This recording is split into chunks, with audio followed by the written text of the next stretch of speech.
environment where artificial intelligence, the fourth industrial revolution, and other technology talks have taken the spotlight. It is important to remember that behind every cell phone, every computer, and every other type of a technology design, there is a human being. Now, when we speak of humanity, what we think of is our diversity, and almost naturally, our identity. The author Meg Jay once said, "You come into this world with half of who you are already in place due to prenatal influences, biological factors, and genetics, and that forms our identity." But what if I tell you that the conversation about identity is not as comfortable and is just as uncomfortable as the pair of heels that I was wearing? So I decided to take them off. Now, ladies and gentlemen, if I tell you that my identity is associated with the killing of over 20,000 civilians, if I tell you that in another context, over 800,000 men, women, and children were killed solely based on ethnic identity.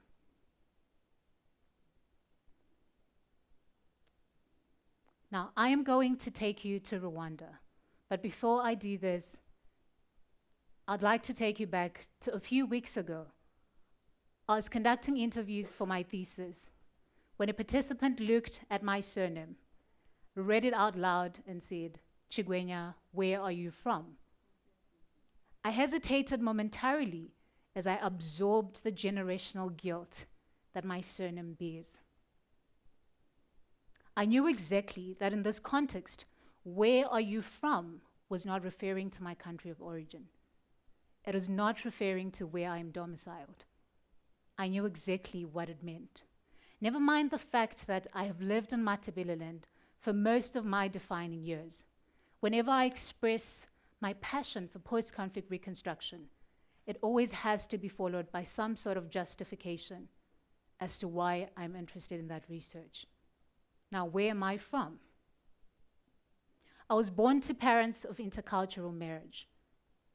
My mother, whenever she's happy and nostalgic, should always say, "Growing up, utata wayengafuna umuntu okhuluma ngesiShona," meaning my granddad did not like people who spoke in Shona.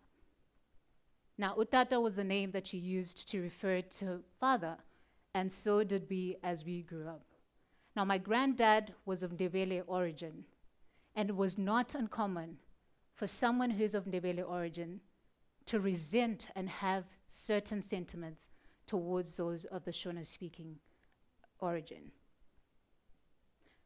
Just like Utat, my paternal grandmother was also of Ndebele origin, but what is different in her story is that at the height of tribal conflict, she married a Shona man.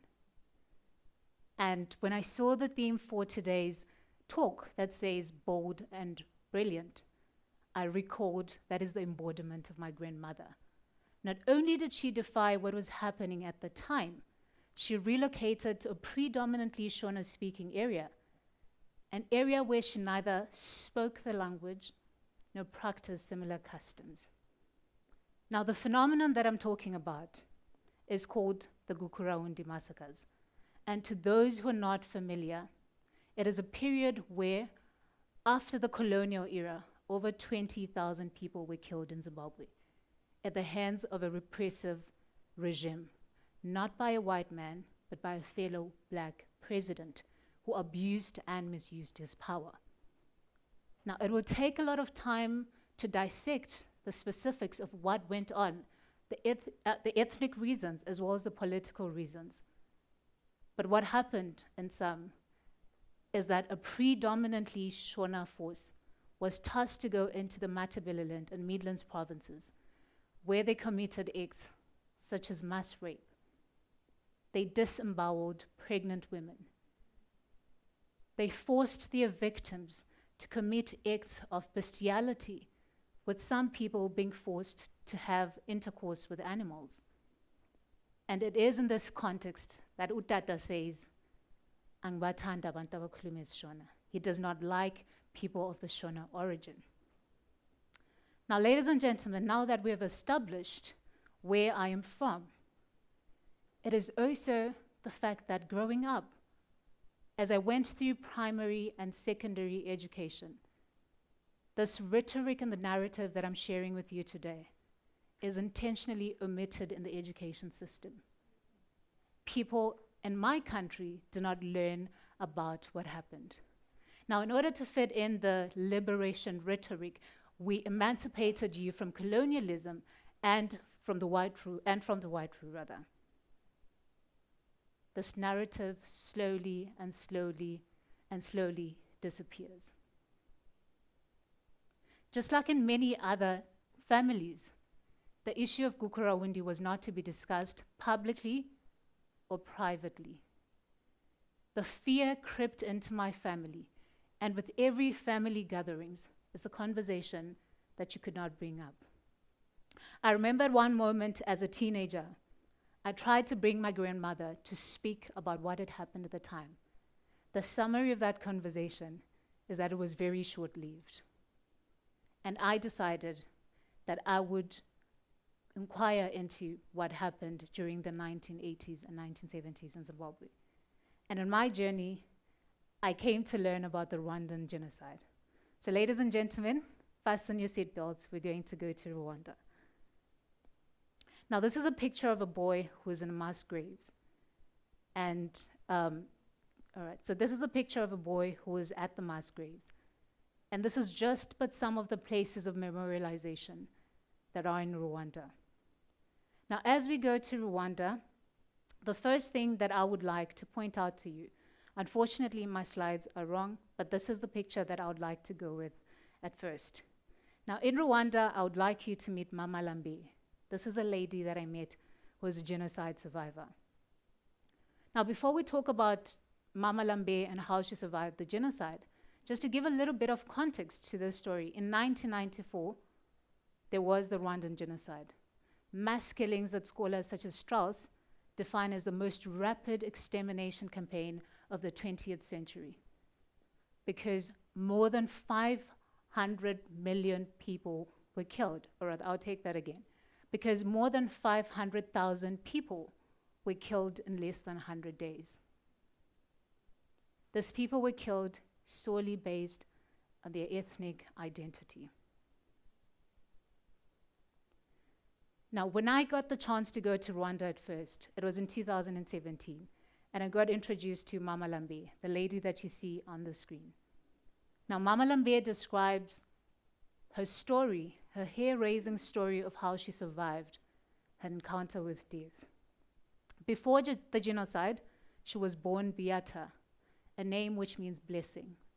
She had a family, she had a husband, she had 8 children, sisters, and brothers. But do you know what the genocide did to her? It took that from her. Now, Mamalambi says when the war broke out in a village, and she noticed that her husband had died and her children had also died, she ran into the nearby forest where she hid. And as she was in hiding, she heard a voice, and a baby was crying who had already been abandoned in this forest. She decides to pick the baby, and she names the baby Lambi, hence the name Mamalambi, because she says, "This is the only hope that I found during the conflict." Now, Mamalambi moves on to not only save this baby, but she starts an organization that she calls the Solace Ministry, where she helps orphans and witnesses and other victims of the Rwandan Genocide. In addition, she also wrote a book which is called For Those Who Do Not Believe in Miracles. And if you can, this is a book that will describe to you what happened to her. Apart from Mamalambi, I'd also like to introduce to you another victim that I met in the eastern province of Rwanda. Now, terming this period the most defining moment of my life is not an overstatement. It was in July on a Saturday when we're sitting on the grass that is adjacent to mass graves at Nyamata, with the East African sun already scorching by 10 a.m. After weeks of viewing artifactual evidence of preserved human skulls and human skeletons, and other evidence that shows that the genocide did happen. It was on this last day that the translator said to us, "Is there any amongst you who has a burning question that they would like to ask the survivors who gave the testimony today?"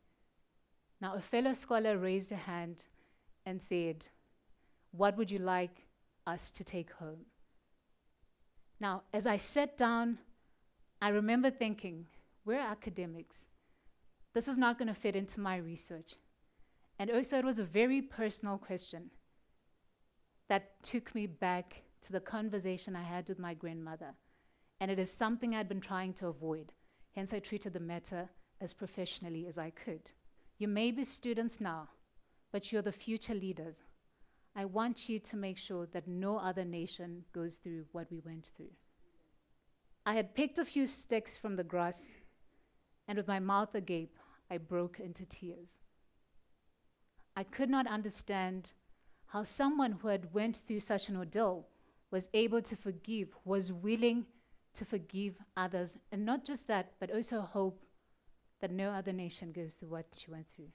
Now, if you're wondering, this lady during the genocide did not only witness her family being killed, she watched her 2 children being cut into pieces. And as this was going on, she ran into the pit latrine toilet, where she hid for 2 days. Now, as the killers threw in dead bodies into the pit latrine hole, she would climb on top of the dead bodies until she got back to the surface. Now, not to mention the number of rape accounts she had witnessed, the number of mutilations, and her only wish was that no other nation should go through what we went through. Forthwith, the word hunu in Shona, ubuntu in isiZulu, humanity, or ubumuntu in Kinyarwanda, took on a new meaning for me. I could not help but envision South Africa in 1994, in April, celebrating our very first Freedom Day, whilst a few hours away, hundreds of thousands of men, women, and children were dying. And not just South Africa, the entire world was silent. Once again, I was agonized by an event that occurred before I was born. I knew certainly that the pain that I felt was not because I'm female, and so is she. It was not because I'm Black or African, and so is she. It was simply because I'm human. And it was impossible to hear of her ordeal and remain unmoved. Now, what did I do after these experiences? As a 23-year-old, for starters, this shaped me into a development enthusiast. After my first trip to Rwanda, I made the conscious decision to go back. And this time, I had to go back a little more intentional and a little more conscientious. And also as a researcher at the National Commission for the Fight Against Genocide, where I served to document and digitalize the stories of the women that I came across, women like Mamalambi. In addition to working in Kigali, I've also contributed to the United Nations Convention on the Prevention and Punishment of the Crime of Genocide. But my most important achievement is that I was able to bring to the fore, to decipher mass killings, and to bring about a conversation in my own family that we otherwise could not talk about. Now, perhaps you're wondering, like I wonder, what do I want you to take from this?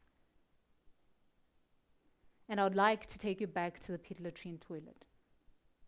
At least not literally. I want you to remember that no matter the ordeal, you can be kinder, you can be forgiving, and you can be tolerant. No matter what you go through, being born human is not a choice, but being humane is. Thank you.